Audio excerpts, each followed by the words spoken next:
Let me introduce myself. I am former Chief Justice Reynato Puno. I am currently the honorary chairman of the Puno United Methodist Church. And I will be speaking in that capacity. Our scriptural reference is found in Psalm chapter 20, verses 6 to 8. It reads as follows: that clinches it. Help is coming. An answer is on the way. Everything is going to work out. See those people polishing their chariots, and those grooming their horses. But we are making garlands for God, our God. The chariots will rust, those horses will pull lame, and we will be on our feet, standing tall. What insights does Psalm 20 give us on the rampaging and unrelenting disease, death, and destruction being scattered by coronavirus 19 throughout every corner of planet Earth today? You know, as we rummage through our memory vault, we will discover that no virus has brought down mankind to its knees as this coronavirus 19. Consider the following unvarnished facts and figures.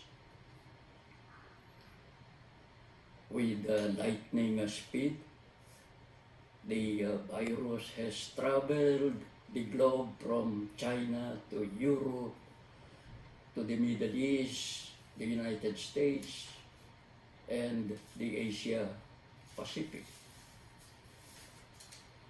This virus has compelled the lockdown of nearly 4 billion people in this planet.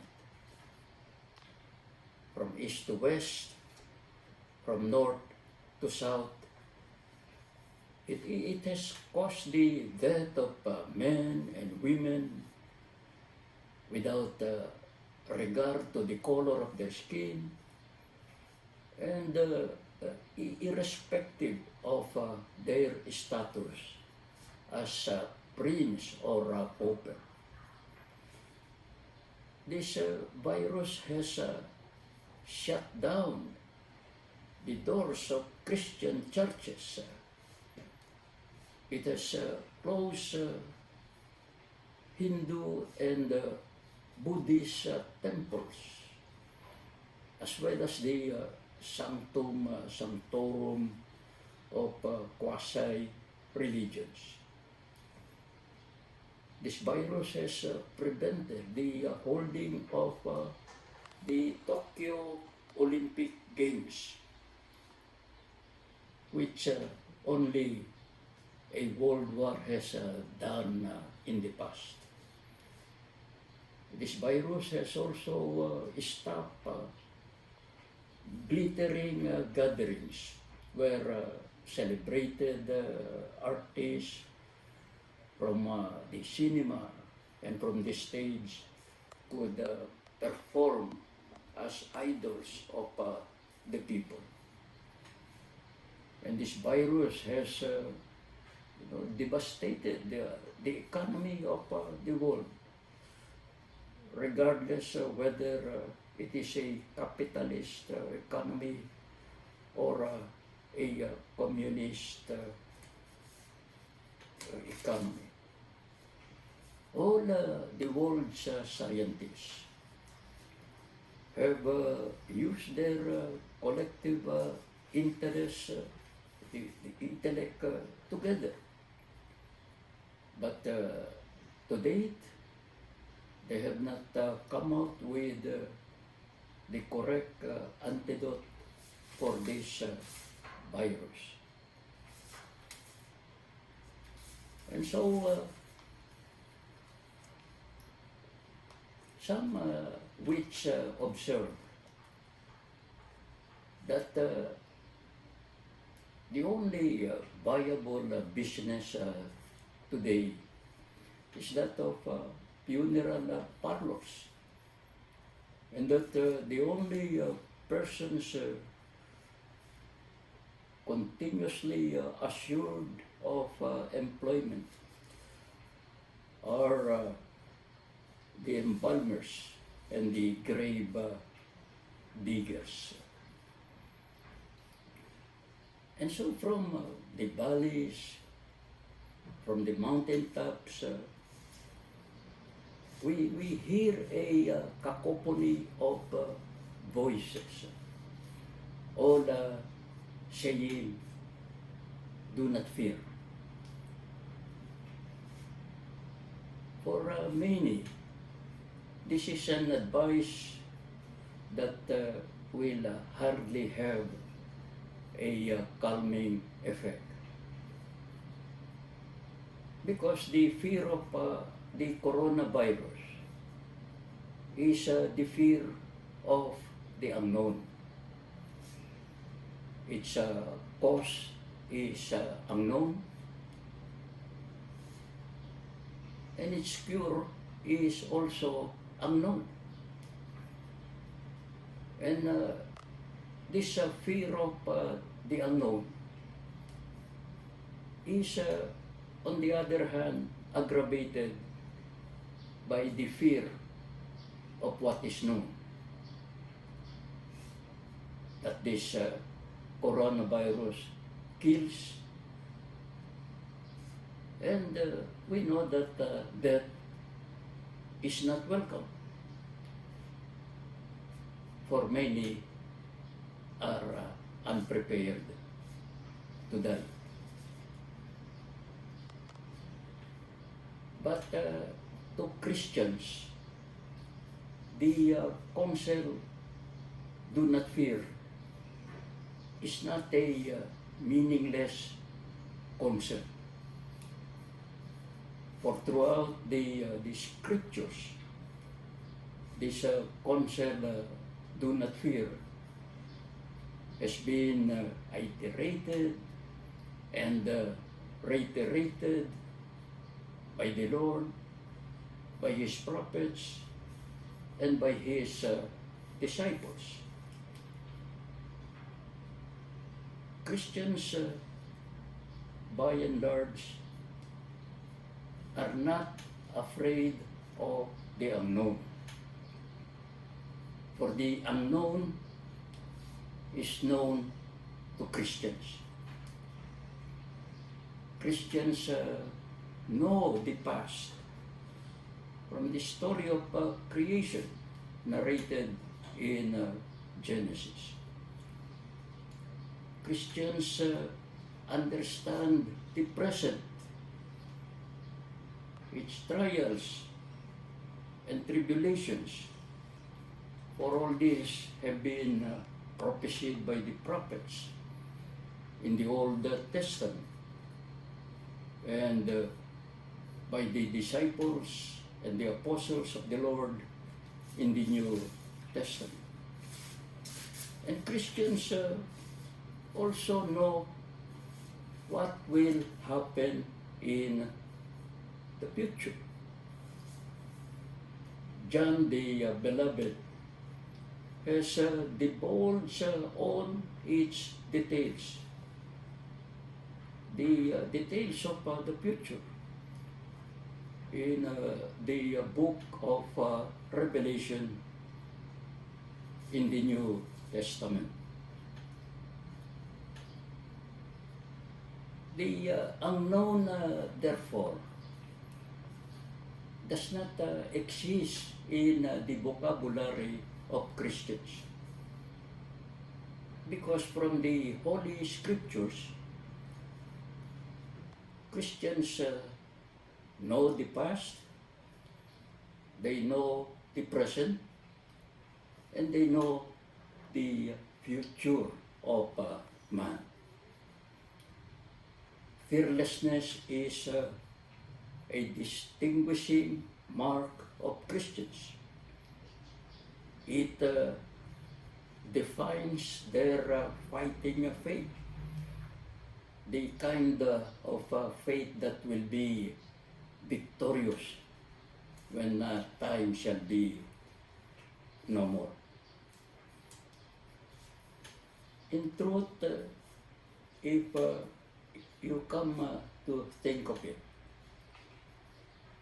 this coronavirus has struck fear to mankind because of man's fear of death. It is not my intent to discuss the theology of fear. But in relation to Psalm 20, let me just express three short thoughts, albeit from a layman's perspective. One, Christians know or ought to know how man lost eternal life, meaning how he became subject to disease and to death. Two, Christians know that man cannot regain eternal life, meaning that man cannot defeat death by his own power. And three, Christians know that man's eternal life can be regained only through the power of resurrection. And that power can only be dispensed by the Lord. So let me briefly explain these thoughts. Let me go to the first thought, which is an important one. That is, Christians know how man lost eternal life, how he lost his privilege to live forever, or stated otherwise, how he lost his right not to die. Genesis, the first book in the Holy Bible, tells us that Adam and Eve live in the Garden of Eden, a paradise where everything was provided by God, a place where they were totally dependent on God's grace, and where they enjoyed eternal life, symbolized by the tree of life. The story tells us further that Adam and Eve succumbed to the temptation of Satan.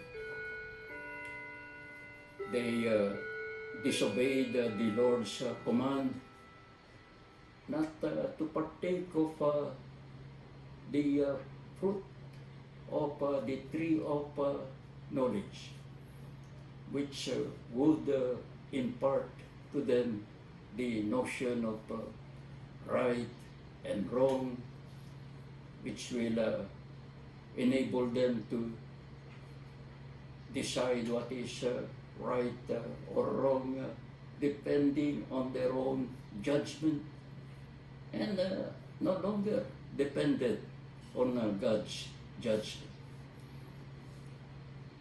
And the story further tells us that because of this disobedience,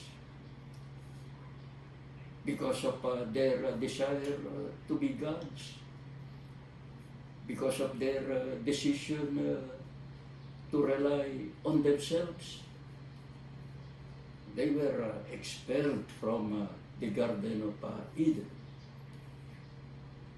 And they lost a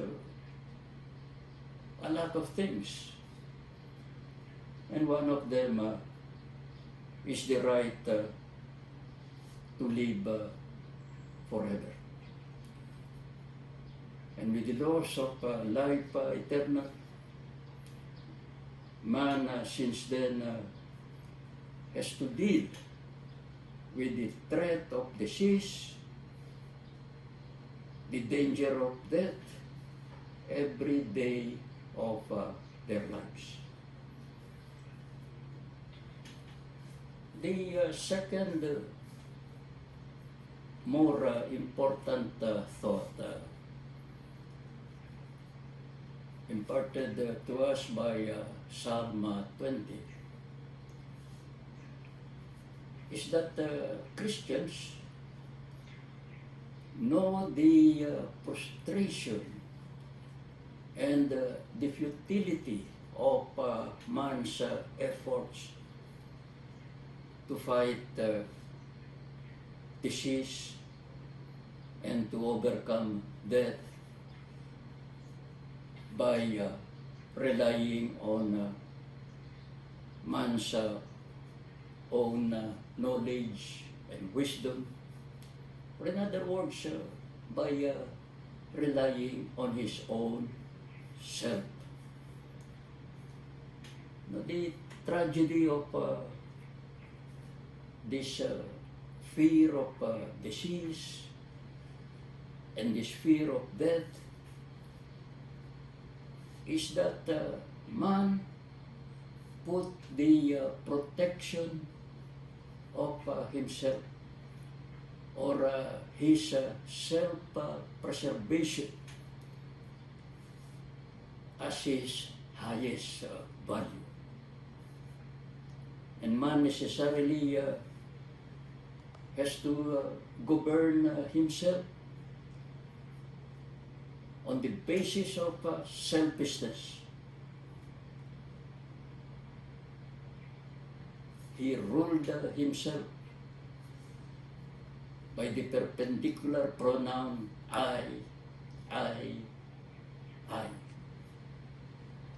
or what is mine, mine, and mine. Self-preservation embraced as the highest value of man is tragic because self-preservation led man to abuse nature. It led man to kill the wild beasts of the field, the fowls of the air, the fishes of the sea. Selfishness also compelled man to kill his fellow man, to establish empires built by weapons of destruction, starting from the spear, the bow and the arrow, the chariots and the horses, the gunpowder, the bombs from the atomic bomb to the nuclear bomb, and today's so-called weapons of mass destruction. The psalmist tells us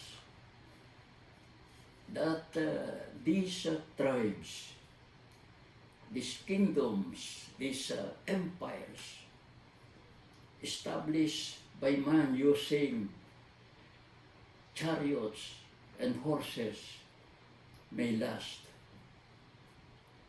but they do not last forever. And that these empires, these kingdoms did not endow their kings and their people with eternal life, even if their kings were worshipped as gods. And history validates this unerring observation of the psalmist, that empires built by man, depending on self, empires directed by selfishness, empires sustained by force, symbolized by chariots and horses, are not forever. If they are forever, they are forever temporary. The Babylonian Empire, the Assyrian Empire, the Persian Empire, the Greco-Roman Empire, the Turkish Empire, the Spanish Empire, the German Empire, the British Empire, where they say the sun never sets. All these empires are gone. All these empires have been reduced to footnotes of history. They are no longer subjects of idolatry, but mere objects of curiosity that is coarse. Man's life after his expulsion from the Garden of Eden, tells us of a simple story. That relying on himself, man subdued nature, but cannot subdue disease. That relying on his own strength, man conquered every enemy. From the beast of the field, the fowls of the air, the fish of the seas. But man failed to conquer death. All his kingdoms, they all perished and were claimed by death. And man himself lost his life to death. The chariots and the horses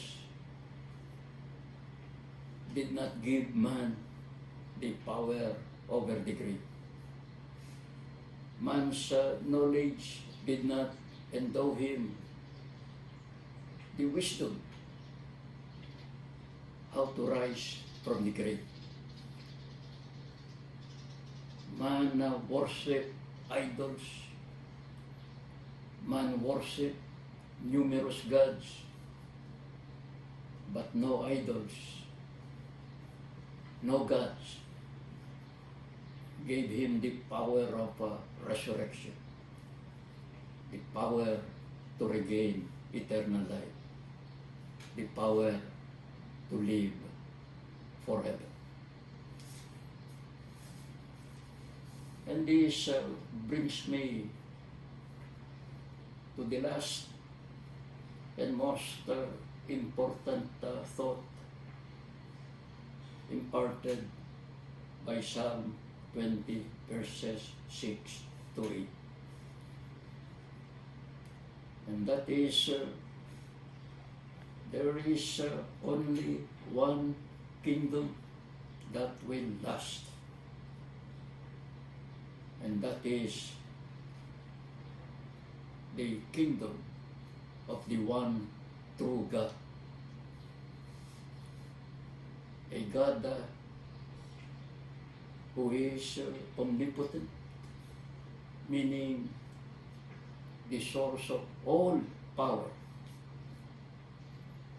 A God who is omniscient, meaning the source of all knowledge. A God who is omnipresent, meaning who is in us and with us all the time, especially in times of troubles that bring uncertainties. Thus, Psalm 20 assures us that from our true God, help is coming. That our true God will protect us. The true God for whom we are preparing garlands, because He will be victorious over all our enemies. This is His will. And His will be done on earth as it is done in heaven. It is His will that will be done, not the will of the evil one, neither the will of those who continue to disobey Him, nor the will of those who continue to follow false idols and false gods.